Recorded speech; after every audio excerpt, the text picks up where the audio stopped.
नमस्कार दोस्तों, मैं प्रभाकर पांडे अपने इस YouTube चैनल पे आप लोगों का स्वागत करता हूँ।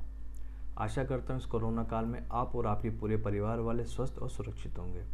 आज जिस टॉपिक को हम अपने इस वीडियो में कवर करने जा रहे हैं वो है चार्ज। ये हमारे एग्जामिनेशन पॉइंट ऑफ व्यू से मोस्ट इंपॉर्टेंट है। ये तीनों ही फॉरम्स में पूछा जाता है, प्रीलिम्स, मेंस, इंटरव्यू। चार्ज क्या है, कौन से स्टेज पे चार्ज को फ्रेम किया जाता है, कंटेंट्स ऑफ चार्ज क्या है, ये सारी बातें आज हम अपने इस वीडियो में कवर करेंगे। चार्ज जो है वो हमारे सीआरपीसी में कोड ऑफ क्रिमिनल प्रोसीजर में चैप्टर 17 में सेक्शन 211 से लेकर के सेक्शन 224 तक प्रोवाइडेड है। चार्ज क्या है? कोड ऑफ क्रिमिनल प्रोसीजर में जो चार्ज की डेफिनेशन है वो सेक्शन 2B में दी गई है। Charge includes any head of charge when the charge contains more than one head.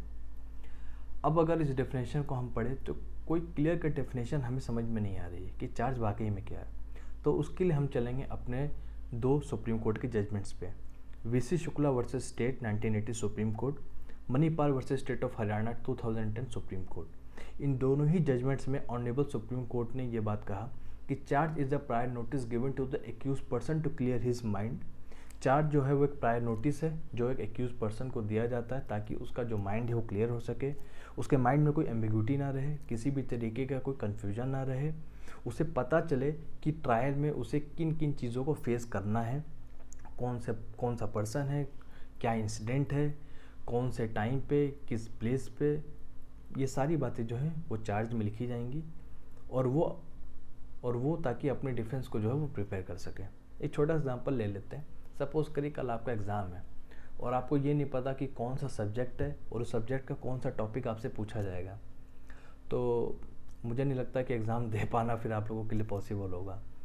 तो वैसे ही है चार्ज कि अगर एक एक्यूज पर्सन को पहले से नहीं पता होगा कि किन चीज़ों को उसे ट्रायल में फेस करना है तो उसके लिए भी ट्रायल फेस कर पाना बड़ा मुश्किल होगा और वो अपने डिफेंस को प्रिपेयर नहीं कर पाएगा।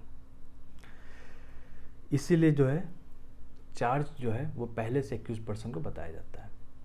अब हम चलते हैं कि चार्ज जो है वो कौन से स्टेज पे फ्रेम किया जाता है, ट्रायल के कौन से स्टेज पे फ्रेम किया जाता है।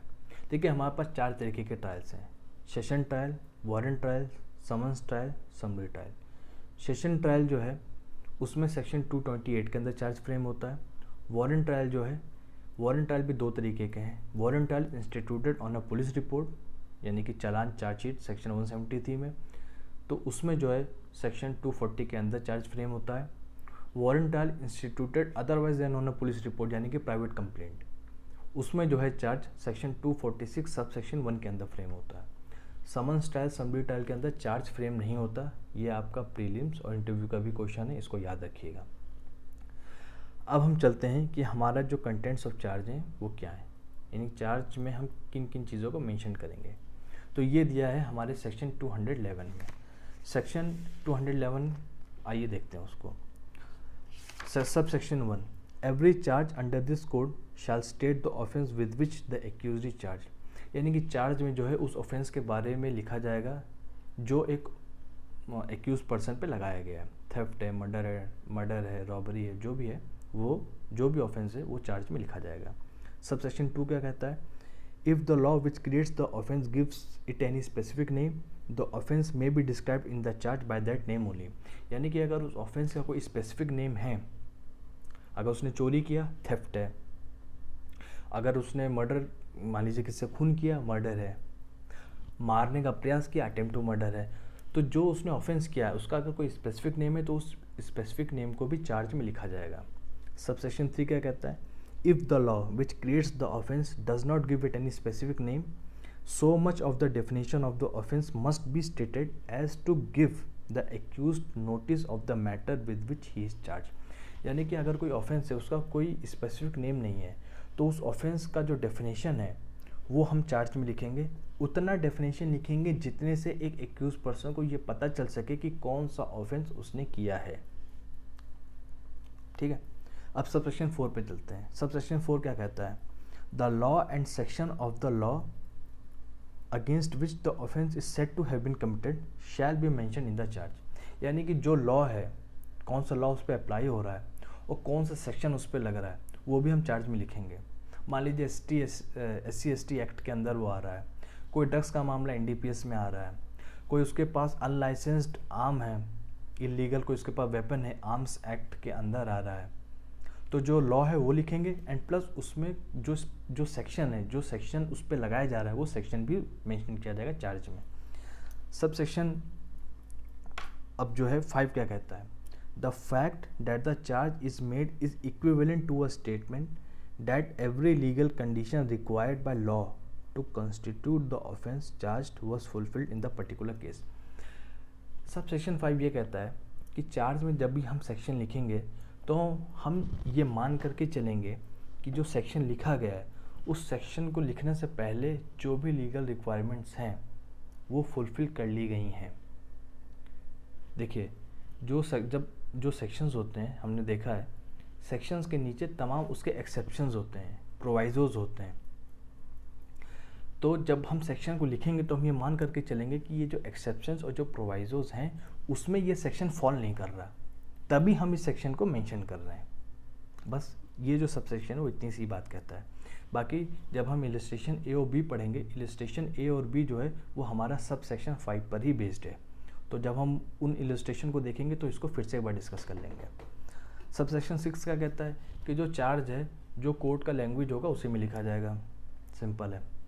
सब सेक्शन 7 क्या कहता है, सब सेक्शन 7 ये कहता है कि जब भी हम चार्ज फ्रेम करेंगे तो उस पर्सन का अगर कोई प्रीवियस कन्विक्शन या एक्विटल हुआ है तो उस प्रीवियस कन्विक्शन या एक्विटल को भी हम चार्ज में मेंशन करेंगे। जो भी date, time, place, person, instant जो भी है वो हम इस प्रेजेंट चार्ज में भी उसके बारे में मेंशन करेंगे। ये हम क्यों करते हैं, इसका पर्पस क्या है? इसका पर्पस भी सब सेक्शन 7 में ही है, जो कि लिखा है दूसरी लाइन में, और टू इन्हेंस पनिशमेंट और to punishment of a different kind. ठीक है, देखिए सेंटेंसिंग ये जो लाइन है, टू इन्हेंस पनिशमेंट और to punishment of a different kind, ये सेंटेंसिंग के वक्त काम आता है कि जब भी सज़ा सुनाई जाएगी तो सपोज़ करिए इस बार उसके ऊपर थेफ्ट के चार्ज लगे हैं, तो इस बार उसको सज़ा, अगर मान लीजिए फर्स्ट टाइम ऑफेंडर होता तो सज़ा कम मिलती, पर क्योंकि वो हैबिचुअल ऑफेंडर है, यानी कि पहले भी हो सकता है वो थेफ्ट के लिए सज़ा काट के आ गया हो, लेकिन फिर से उसके ऊपर फिर से अब थेफ्ट के चार्ज लग गए, फिर से ट्रायल उसके ऊपर चला है, तो इस बार अगर उसको सज़ा दी जाएगी तो उसका जो पनिशमेंट है वो इन्हेंस कर दिया जाएगा, क्योंकि वो हैबिचुअल ऑफेंडर है, वो बार बार करता आ रहा है। And plus to a different kind, punishment of a different kind. Punishment of a different kind का मतलब क्या है, मान लीजिए पिछली बार अगर उसको सिंपल इम्प्रिजनमेंट दिया था तो इस बार उसको रिग्रेस कर दिया जाएगा। पिछली बार सपोज करिए उसको अगर पनिशमेंट कम थी, सिंपल इम्प्रिजनमेंट था, वो फिर से आया, वही चार्जेस लगे हैं, उसने वही ऑफेंस दोबारा कर दिया, तो इस बार उसका पनिशमेंट भी बढ़ जाएगा और उसको सिंपल से हटा करके रिग्रेस किया जा सकता है। तो ये जो सबसेक्शन 7 है इसका जो इम्पोर्टेंस है वो सेंटेंसिंग के वक्त काम आता है। एक चीज़ और, जब भी हम सबसेक्शन 7 को पढ़ेंगे तो हम इसको सेक्शन 298 के साथ रेड विथ करके पढ़ेंगे। देखिए सबसेक्शन 7 जो है वो प्रीवियस कन्विक्शन और एक्विटल की बात करता है कि हम उसको चार्ज में मेंशन करेंगे, लेकिन इसको प्रूव कैसे करेंगे, इसका जो प्रूविंग है वो सेक्शन 298 के अंदर है। जब भी मेंस में आपके पास ये क्वेश्चन आए, आप हमेशा सब सेक्शन 7 को रेड विथ सेक्शन 298 करके लिखिएगा, उससे क्या है जो आपका आंसर है वो इन्हेंस कर जाता है। सेक्शन 298 क्या कहता है उसको एक बार हम ब्रीफ में देख लेते हैं। सेक्शन 298 ये कहता है कि हम प्रीवियस कन्विक्शन एक्विटल को प्रूफ करने के लिए जो कोर्ट है जिसने सज़ा सुनाया था उस कोर्ट के कोर्ट ऑफ रिकॉर्ड से जो है हम एक ऑर्डर ले सकते हैं और हम प्रूफ कर सकते हैं। और जो दूसरा रास्ता है कि मान लीजिए वो कन्विक्टेड था, तो जिस भी जेल में उसने सज़ा काटा है उस जेल के जेलर से जो है हम एक ऑर्डर ले सकते हैं। तो ये तरीके हैं कि प्रीवियस कन्विक्शन एक्विटल को प्रूफ करने के, तो इसको मेंशन कर दीजिएगा सबसेक्शन 7 के साथ। अब हम चलते हैं अपने इलस्ट्रेशन पे। देखिए इलस्ट्रेशन जो है वो सेक्शन का ही पार्ट होता है और बड़े इंपॉर्टेंट होते हैं। लोग ज़्यादातर इलस्ट्रेशन को छोड़ देते हैं, लेकिन इलस्ट्रेशन को पढ़ने से एक तो सेक्शन आपको समझ में आ जाता है एंड प्लस आपके एग्जामिनेशन में जितने भी प्रॉब्लमेटिक क्वेश्चंस हैं जो फैक्ट्स पे बेस्ड होते हैं वो आपके इलस्ट्रेशन से ही पूछे जाते हैं। अब चलते हैं अपने पहले इलस्ट्रेशन पे जो कि सब सेक्शन 5 पे बेस्ड है। A is charged with the murder of B. This is equivalent to a statement that A's act fell within the definition of murder given in section 299 and section 300 of IPC। पहले इतना समझ लेते हैं कि ए के ऊपर अगर चार्ज लगा कि उसने बी का मर्डर किया है तो ये स्टेटमेंट इक्विवेलेंट है कि जो ए है वो सेक्शन 299 और सेक्शन 300 के अंदर फॉल कर रहा है। A is charged with murder of B, तो ये जो स्टेटमेंट है चार्ज में लिखा हुआ ये जो स्टेटमेंट है ये इक्विवेलेंट है कि वो सेक्शन 299 और सेक्शन 300 ऑफ IPC के अंदर फॉल कर रहा है। अब इसके आगे देखते हैं। That it did not fall within any of the general exceptions of the said code, यानी कि ये जो है ये जो कोड का यानी IPC का जो जनरल एक्सेप्शंस है चैप्टर 4 सेक्शन 76 से लेकर के सेक्शन 106 तक इसमें भी फॉल नहीं कर रहा। तीसरा, and that it did not fall with in any of the 5 exceptions of section 300, यानी कि सेक्शन 300 का जो 5 एक्सेप्शन है, जब हम मर्डर पे जाएंगे तो हम देखेंगे सेक्शन 300 के अंदर 5 एक्सेप्शंस भी हैं, तो ये उन 5 एक्सेप्शंस के अंदर भी नहीं आ रहा। और that if it did fall within exception 1 और 3 other of the 3 provisos to that exception apply to it, और अगर वो एक्सेप्शन 1 के अंदर फॉल कर भी गया तो जो उसके प्रोवाइजोस हैं वो प्रोवाइजोस उस पर लग रहे हैं।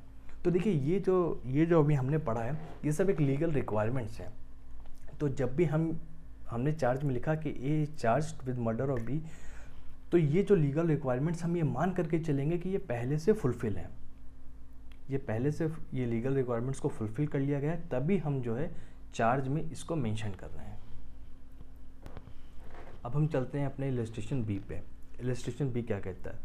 अगर ए के ऊपर चार्ज लगाए कि उसने grievous hurt, voluntarily grievous hurt cause किया है सेक्शन 326 के अंदर बी को, तो हम ये मान करके चलेंगे कि वो सेक्शन 335 के अंदर में नहीं आ रहा, एंड प्लस जो जर्नल एक्सेप्शंस जो चैप्टर 4 है IPC का उसमें भी वो अप्लाई नहीं कर रहा। इलस्ट्रेशन सी क्या कहता है? इलस्ट्रेशन सी ये क्या कहता है? ये कहता है कि अगर ए के ऊपर चार्ज लगा है कि उसने थेफ्ट, मर्डर, डकैती, एक्सटॉर्शन, क्रिमिनल इंटिमिडेशन, ये सारे अगर ऑफेंस उसने किए हैं तो उन ऑफेंस के जो भी सेक्शंस हैं उन सेक्शंस को मेंशन किया जाएगा। जो भी वो ऑफेंस है जिस भी सेक्शन में लाई करते हैं उन सेक्शंस को लिखा जाएगा। लेकिन ये जो ऑफेंस है इनके डेफिनेशंस चार्ज में लिखना ज़रूरी नहीं है, सिर्फ सेक्शन लिखेंगे और ऑफेंस लिखेंगे, ऑफेंस का स्पेसिफिक नाम लिखेंगे तो ये सफिशेंट है, उसका डेफिनेशन लिखना ज़रूरी नहीं है। इलस्ट्रेशन जो डी है वो ये कहता है कि सेक्शन 184 के अंदर, 184 ऑफ IPC के अंदर जब भी हम किसी को चार्ज करेंगे तो ये जो स्टेटमेंट है कि with intentionally obstructing a sale of property offered for sale by the lawful authority of a public servant, ये जो स्टेटमेंट्स है इसको एज इट इज़ पूरे वर्ड्स में लिखा जाएगा। तो देखिए आज हमने सेक्शन 211 उसके इलस्ट्रेशंस, कौन से स्टेज पे फ्रेम होता है, चार्ज क्या होता है, आज हमने इन सारी बातों को डिस्कस किया। बेसिकली बस आप इतना जान लीजिए कि चार्ज जो है, चार्ज एक तरीके का नोटिस है जो पहले से एक्यूज्ड को दिया जा रहा है, और चार्ज में जो बातें मेंशन की जाती हैं वो हमेशा उतनी बातें मेंशन पूरी की जाएंगी जिससे जो है एक एक्यूज्ड पर्सन को कोई प्रेजुडिस कॉज ना हो, उसके साथ कोई नाइंसाफ़ी ना हो, उसको सारी बातें साफ साफ और सही ढंग से पता चल सके ताकि वो अपने आप को प्रिपेयर कर सके। अब जो है हम अपने आने वाले वीडियोस में section 212, section 213 and section 214 discuss करेंगे। धन्यवाद।